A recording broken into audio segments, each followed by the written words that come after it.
Everyone, today we are going to see the poem If written by Rudyard Kipling.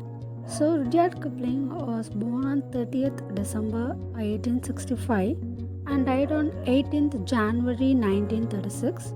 He was an English novelist, a short story writer, poet, and journalist. He was born in British India, which inspired much of his work. About the poem If is a masterpiece written by a British poet, that is Rudyard Kipling, and it was written in 1895. It was first published in 1910 in the chapter Brothers Quiet Tours of the book called Rewards and Fairies, which is a collection of Rudyard Kipling poetry and short story fiction. So the poem is an inspirational one written in second person narrative. The narrator directly addresses his reader throughout the poem in order to inspire him with what he is saying. So it has a positive and motivating tone.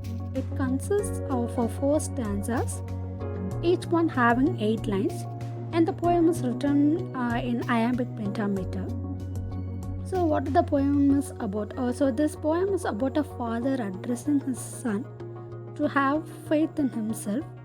The father reveals that the secret to his son to become a better human being.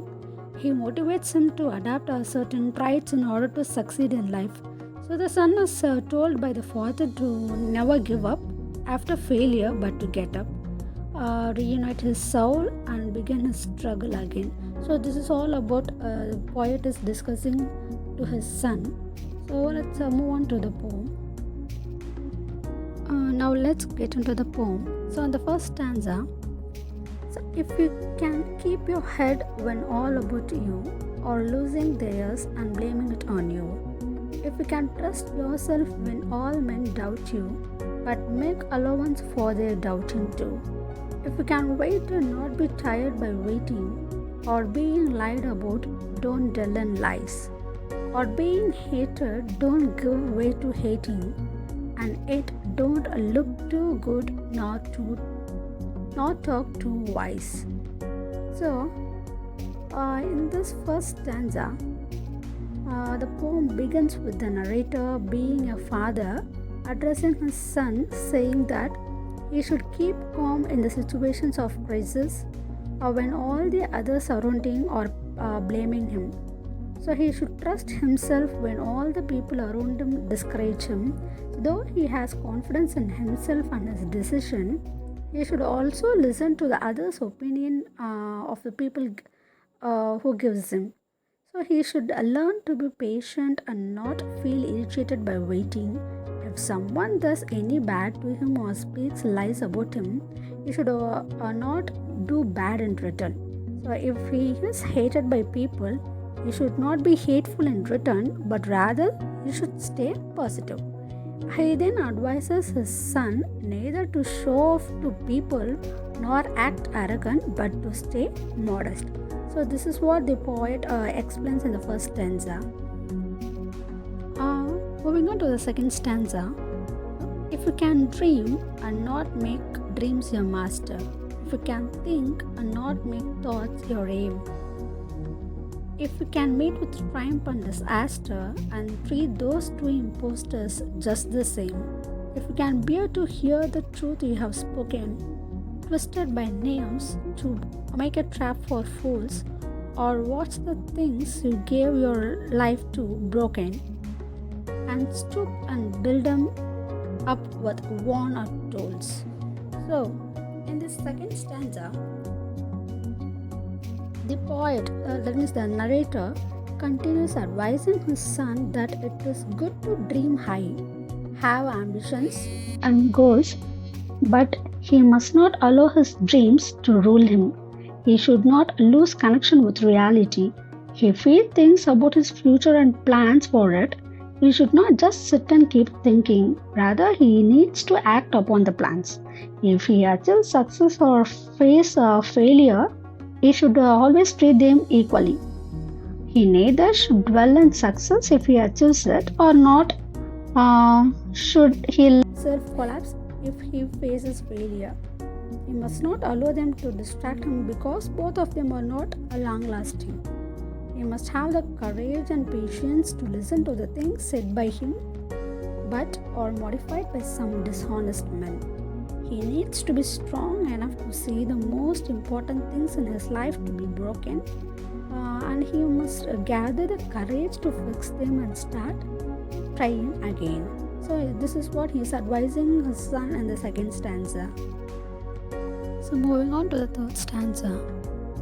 If you can make one heap of all your winnings and risk it on one turn of pitch and toss, and lose and start again at your beginnings and never breathe a word about your loss.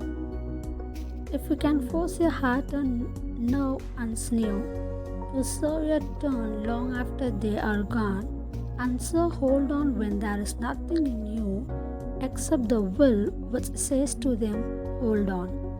In the third stanza, the narrator advises his son that if he can take a chance in life and risk everything, even if he loses, he should try again after losing and must not quit or give up. He must not complain about his loss to other people, and he should be self-sufficient and must not look up to the people when things go wrong. He should keep trying even though he is too exhausted to continue. He should stay strong and firm even if he has no strength left in him except for the inner voice in him that keeps him moving. The final stanza, fourth stanza. If you can talk with crowds and keep your virtue, or walk with kings nor lose the common touch, if neither foes nor loving friends can hurt you, if all men count with you but none too much, if you can fill the unforgiving minute with 60 seconds worth of distance run, yours is the earth and everything that's in it.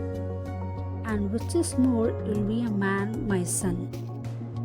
So in the fourth stanza, the advice continues as the father says to his son to be social and keep in touch with a social group, but not to lose his individual goodness and integrity so that people may not be able to misguide him.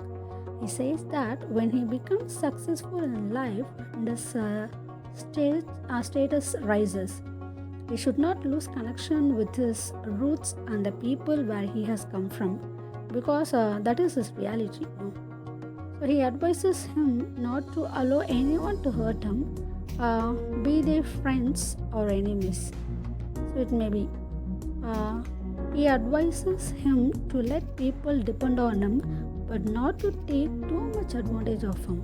He also asks him to make good use of his time, and if he acts upon the given advice, the world, that means everything in the world will belong to him. It will make him a man. So this is what he is advising to his son through the poem. So finally it concludes that if the poem by Rudyard Kipling offers timeless wisdom and guidance for navigating life's challenges. So each stanza in this poem imparts some valuable lessons on self-belief, integrity, perseverance, resilience, humility, and leadership. So by embodying the principles outlined in this poem, if we can strive to lead a fulfilling and meaningful life. So that is what the poem is about. So we can see the next poem.